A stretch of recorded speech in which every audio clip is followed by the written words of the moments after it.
অসম্পূর্ণ একটি তদন্ত রিপোর্টের ভিত্তিতে খণ্ডিত বিচার। কলকাতা পুলিশ তদন্তের নামে যা যা করেছে সিবিআই ঠিক সেই একই পথে হেঁটেছে। রাজ্য সরকার এখতিয়ার নেই তবু তারা চলে গেছে, তার কারণ তারা মরিয়া যে একমাত্র সাক্ষ্য তাকেও হচ্ছে নিকেশ করতে, তাকেও লোপাট করতে। তার কারণ কর্মক্ষেত্রে কর্মরত অবস্থায় কলকাতার মতো একটি শহরে একটা প্রিমিয়ার মেডিকেল কলেজে একজন মহিলা চিকিৎসক খুন হলেন, ধর্ষিতা হলেন, এবং তারপরে সমগ্র সরকার সমগ্র প্রশাসন নেমে পড়ল তার হত্যাকারীদের, তার ধর্ষকদেরকে আড়াল করতে এবং তথ্য প্রমাণ লোপাট করতে। এটা যদি বিরলতম না হয় তাহলে পৃথিবীতে আর কোন বিরলতম অপরাধ হতে পারে? সম্ভাবনা তো রয়েছে। এখনো পর্যন্ত যে চেস্টের ওই সেমিনার রুম যেখানে মৃতদেহ আবিষ্কার হয়েছে সেটাই যে অপরাধ স্থল সেটা জোর করে কেউ বলতে পারছে না। সিএফএস এর রিপোর্ট বলছে অপরাধ স্থল ওটা হতে পারে না, কারণ ওখানে কোনো ধস্তাধস্তির চিহ্ন নেই, আসবাবপত্র একটুও নড়ে চড়েনি, হচ্ছে যে কোনো বায়োলজিক্যাল স্যাম্পল পাওয়া যায়নি। এবং সিএফএসএল এটাও বলেছে যে লোকচক্ষুর অন্তরালে ওখানে যারা ডিউটি করে নার্স ইত্যাদি তাদের চোখ এড়িয়ে ওখানে ঢুকে অপরাধ করে আবার দুষ্কর্মটি করে আবার বেরিয়ে আসা এখানে হচ্ছে যে সম্ভব নয়। ফলে হচ্ছে যে সামগ্রিকভাবে বোঝাই যাচ্ছে যে ধোঁয়াশা রয়েছে। এখনো পর্যন্ত যা মনে হচ্ছে যে হচ্ছে চেস্টের সেমিনার রুমটি অপরাধ স্থল হয়তো নয়, কিন্তু কোনটা মানে প্রকৃত অপরাধ স্থল সেটা এখনো সিবিআই বের করেনি। সঞ্জয় রায়ের বেঁচে থাকাটা যাদের কাছে থ্রেট, তারা চাইছে যেন তেন প্রকারে ওকে নিকেশ করতে। আজও তিনি চাইছেন যাতে হচ্ছে যে আসল অপরাধীরা ধরা না পড়ে, সেই জন্যই সঞ্জয়ের নিকেশ হওয়াটা খুব জরুরি। অসম্পূর্ণ একটি তদন্ত রিপোর্টের ভিত্তিতে খণ্ডিত বিচার।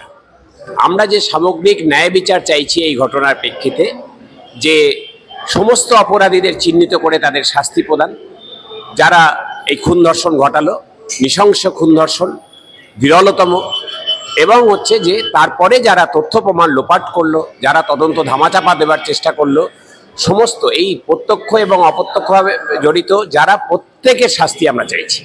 সেই শাস্তি বিচার এখনো অধরা, এবং তার জন্য আইনের প্রাঙ্গণে মানে হাইকোর্ট সুপ্রিম কোর্টে যেমন আমাদের লড়াই ইঞ্চিতে ইঞ্চিতে চলছে, 1 ইঞ্চি জমিও আমরা ছাড়বো না আইনের প্রাঙ্গণে, তেমনি একই রকম ভাবে রাস্তার লড়াই আমরা গত 5.5 মাসে যেরকম জারি করে রেখেছি।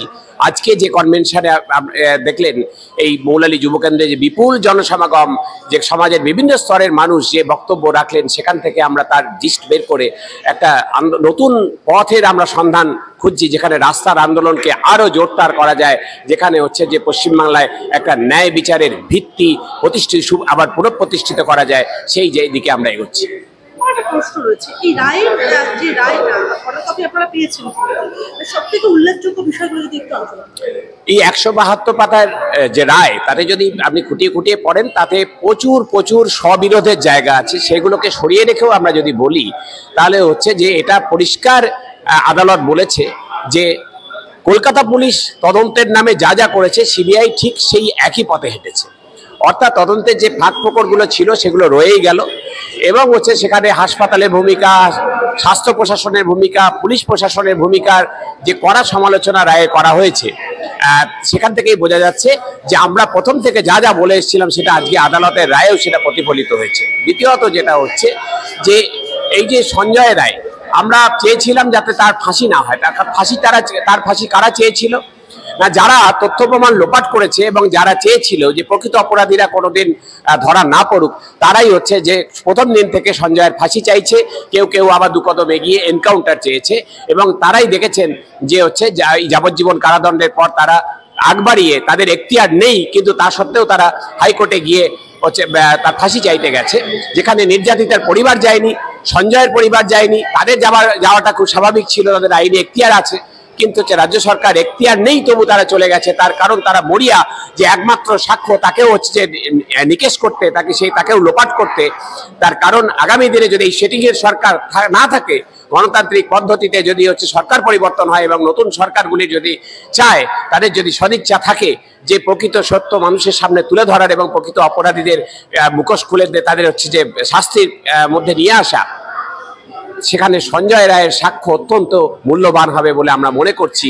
এবং সেক্ষেত্রে জেলের ভিতরে হলেও তার বেঁচে থাকাটা অত্যন্ত জরুরি। কিন্তু যারা মনে করছে সঞ্জয় রায়কে বেঁচে থাকাটা তাদের পক্ষে থ্রেট, তারা চাইছে ওকে তড়িঘড়ি কোনো রকমভাবে ফাঁসির আদেশ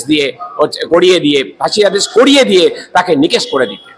আমি একটা প্রশ্ন করবো, আমরা দেখলাম যে বিচারপতি অনির্বাণ দাস তিনি বললেন যে এই আর্জিকর মামলা তার কাছে রেয়ারেস্ট অফ রেয়ার কেস হিসেবে গণ্য হলো না। কোথাও গিয়ে কি বলবেন, কেন গণ্য হলো না? এই যে বললাম, অসম্পূর্ণ তদন্তের ভিত্তিতে যেহেতু উনি বিচার করেছেন, তাই খণ্ডিত বিচার হয়েছে। যদি বিচার তদন্তটা সম্পূর্ণ হয়, যেসব প্রশ্ন অমীমাংসিত রয়ে গেছে, যা হাইকোর্ট এবং সুপ্রিম কোর্টে অভয়ের পরিবার তুলেছে, এবং আমরা অভয়ের বৃহত্তর পরিবার সবসময় আমরা তুলছি, সমাজ মাধ্যমে তুলছি, মানুষের কাছে তুলছি, সেই অমীমাংসিত প্রশ্নগুলির মীমাংসা যদি হয়ে যায়, কখনো হয় মানে হচ্ছে যদি সেটা হাইকোর্ট তদন্ত করিয়ে বের করতে পারে, তাহলে দেখবেন হচ্ছে যে বিচারপতিদের তাদের যে দেখার দৃষ্টিটাও হচ্ছে বদলে যাবে। তখন কিন্তু আর মনে হবে না যে এটা বিরলের মধ্যে বিরলতম ঘটনা নয়। তার কারণ হচ্ছে, প্রথম কথা, কর্মক্ষেত্রে কর্মরত অবস্থায় কলকাতার মতো একটি শহরে একটা প্রিমিয়ার মেডিকেল কলেজে একজন মহিলা চিকিৎসক খুন হলেন, ধর্ষিতা হলেন, এবং তারপরে সমগ্র সরকার, সমগ্র প্রশাসন নেমে পড়লো তার হত্যাকারীদের, তার ধর্ষকদেরকে আড়াল করতে এবং তথ্য প্রমাণ লোপাট করতে।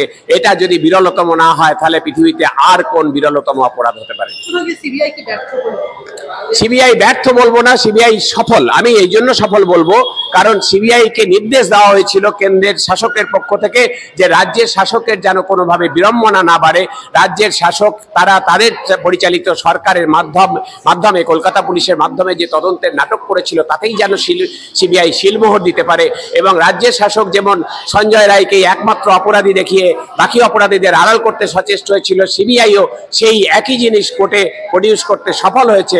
অর্থাৎ সিবিআই তার রাজনৈতিক প্রভুদের যে নির্দেশ, যে রাজ্যের শাসক এবং কেন্দ্রের শাসকের যে গোপন বোঝাপড়ার ফলে যে মিলিত নির্দেশ, যা নাগপুরের যে সেই হচ্ছে মোহন ভাগবতের কথা, আরএসএসের হচ্ছে যে হেড, তার যে কথা যে রাজ্য সরকার যা করবে এই ক্ষেত্রে আমরা তার পাশে থাকবো, তার যে কথা, সিবিআই সেই কথা রাখতে পেরেছে। ফলে হচ্ছে সিবিআই সেদিক দিয়ে সফল হয়েছে। আর বেশ কিছু বিষয় রয়েছে, আমি এই প্রসঙ্গে জিজ্ঞাসা করবো। তিনি সিএফএসএল এর যে রিপোর্ট, সেই রিপোর্টের উপরে ভিত্তি করে সরকার আরো অনেকের উপস্থিতি পেয়েও জাজ বলেছেন এই রিপোর্টকে মানা যায় না। আবার ওই রিপোর্টেই উনি সঞ্জয় রায়কে বলেছেন যে ম্যাচিং হয়ে গেছে। আমি প্রথমেই ওই জন্য বলেছি যে এই হচ্ছে যে 172 পাতার যে রায়, তা অসংখ্য স্ববিরোধী বক্তব্যে ভরা। অনেক ক্ষেত্রে আদালতের মাননীয় বিচারপতি তার নির্দিষ্ট সাবজেক্টিভ পারসেপশন, অর্থাৎ তার ব্যক্তিগত উপলব্ধির কথা বলা আছে, যা রায়ে থাকার কথা নয়। রায় হবে হচ্ছে যে এটা বিচারে আইন বিজ্ঞান, জুরিডিক্যাল সায়েন্সের উপর ভিত্তি করে, যুক্তির উপরে দাঁড়িয়ে। ফলে হচ্ছে যুক্তির পর যুক্তি সাজিয়ে অবজেক্টিভিটি, তিনি যা পেলেন তথ্য প্রমাণ তার ভিত্তিতে, সাবজেক্টিভ পারসেপশনে হয় না। অনেক ক্ষেত্রে সেটা প্রতিফলিত হয়েছে। আমরা ওই জন্যই তাকিয়ে আছি যে হাইকোর্টে এবং সুপ্রিম কোর্টে অভয়ের পরিবার যে প্রশ্নগুলি রেখেছে এবং যে আবেদন রেখেছে, আগামী 29 তারিখে সুপ্রিম কোর্টে আবার হিয়ারিং আছে চিফ জাস্টিসের এজলাসে। আমরা সেখানে কি নির্দেশ আসে এবং তারপরে তদন্ত কোন দিকে এগোয়, সেদিকেই আমরা তাকিয়ে আছি। আমার বেশ একটা প্রশ্ন রয়েছে যে সেদিনকে রাতে এই কথা বহুবার অনেকেই কথা মনে করেছে যে 8 তারিখ রাতে সেই সময় ইউনিয়ন পার্টি চলছে, তাহলে সেই পার্টির শিকার হলো বা পার্টি থেকে সম্ভাবনা তো রয়েছে। এখনো পর্যন্ত যে চেস্টের ওই সেমিনার রুম যেখানে মৃতদেহ আবিষ্কার হয়েছে, সেটাই যে অপরাধ স্থল সেটা জোর করে কেউ বলতে পারছে না। সিএফএস এর রিপোর্ট বলছে অপরাধ স্থল ওটা হতে পারে না, কারণ ওখানে কোনো ধস্তাধস্তির চিহ্ন নেই, আসবাবপত্র একটুও নড়ে চড়েনি, হচ্ছে যে কোনো বায়োলজিক্যাল স্যাম্পল পাওয়া যায়নি। এবং সিএফএসএল এটাও বলেছে যে লোকচক্ষুর অন্তরালে ওখানে যারা ডিউটি করে, নার্স ইত্যাদি, তাদের চোখ এড়িয়ে ওখানে ঢুকে অপরাধ করে আবার দুষ্কর্মটি করে আবার বেরিয়ে আসা এখানে হচ্ছে যে সম্ভব নয়।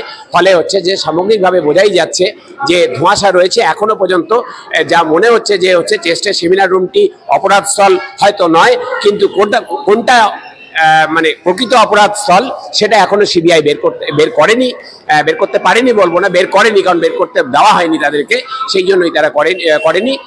আমরা ওই জন্যই হচ্ছে যে হাইকোর্টে এবং সুপ্রিম কোর্টে যে প্রশ্নগুলি রাখা হয়েছে তার মধ্যে এই প্রশ্নগুলিও আছে। সিএফএস এর রিপোর্ট নিয়ে যে প্রশ্ন, মাল্টি ইনস্টিটিউশনাল মেডিকেল বোর্ড নিয়ে যে প্রশ্ন এবং আরও অন্যান্য প্রশ্নগুলি নিয়ে আছে। সেখানে প্রায় 50-এর বেশি হচ্ছে যে সেখানে প্রশ্ন রাখা হয়েছে, যে প্রশ্নগুলি কোনো মীমাংসা পাওয়া যাচ্ছে না। আপনি যদি পুরো ঘটনার বিবরণ চাইতে চান, এই 172 পাতার রায় দেখে বা হচ্ছে যে সিবিআই এর চার্জশিট দেখে আপনি সিবিআইকে যদি বলা হয় যে রিকনস্ট্রাক্ট করো, তুমি পুনর্নির্মাণ করে দেখাও, ওরা দেখাতে পারবে না।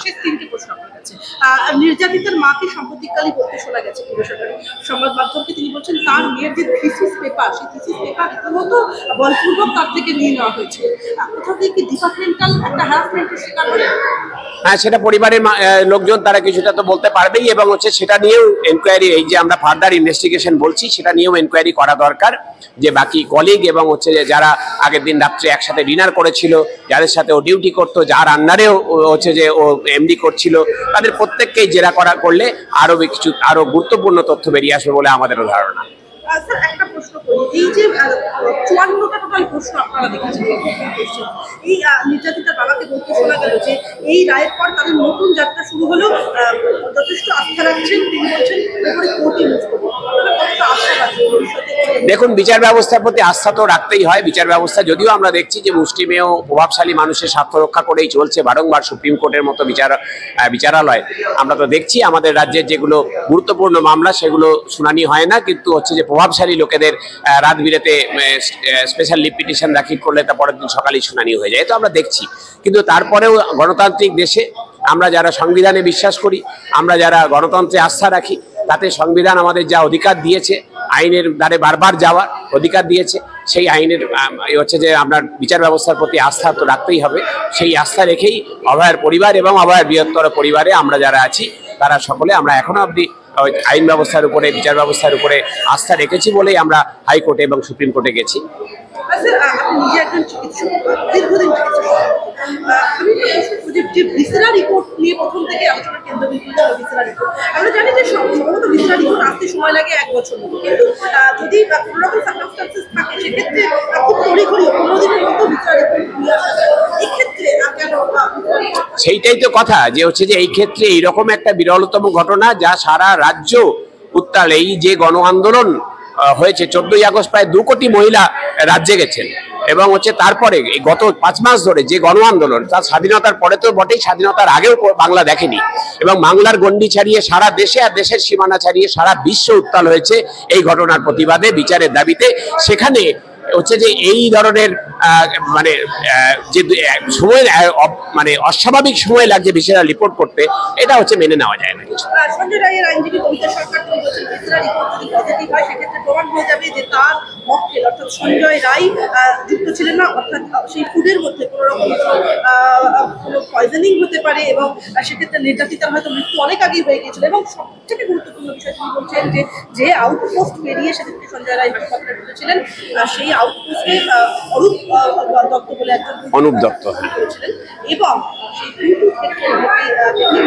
হ্যাঁ, এগুলো নিয়ে অনেকগুলি প্রশ্ন আছে। এখন যেটা হচ্ছে যে সঞ্জয় রায় সে অভিযুক্ত, সে কিছু কথা বলেছে, তার পক্ষে কি প্রত্যক্ষ প্রমাণ দিয়েছে বা দিতে পারেনি আমরা জানি না, কিন্তু হচ্ছে যে যা যেরকম ভাবে যুক্তি সাজানো হয়েছে 172 পাতার রায়ে, তা উচ্চ আদালতে এটা ধোপে টিকবে বলে আমাদের মনে হয় না। সেই জন্যই আমরা সুপ্রিম কোর্টে এবং হাইকোর্টের দিকে তাকিয়ে আছি, যে সেখানেই বুঝতে পারবো। সেটা এখনই বলার সময় আসেনি। এই যে বললাম, অসম্পূর্ণ তদন্ত রিপোর্টের ভিত্তিতে এটা একটি খণ্ডিত বিচার। আমরা তাকিয়ে আছি সামগ্রিক ন্যায় বিচারের দিকে, যেখানে সমস্ত প্রকৃত অপরাধী সাজা পাবে, আর যদি কেউ নিরপরাধ হয় সে ছাড়া পাবে, এবং হচ্ছে যে একটা সামগ্রিক ন্যায় বিচার ব্যবস্থার প্রতি, ন্যায়ের প্রতি, দেশের হচ্ছে যে গণতন্ত্রের প্রতি মানুষের আস্থা ফেরে এইরকম একটা অবস্থা যাতে আসে, সেটাই।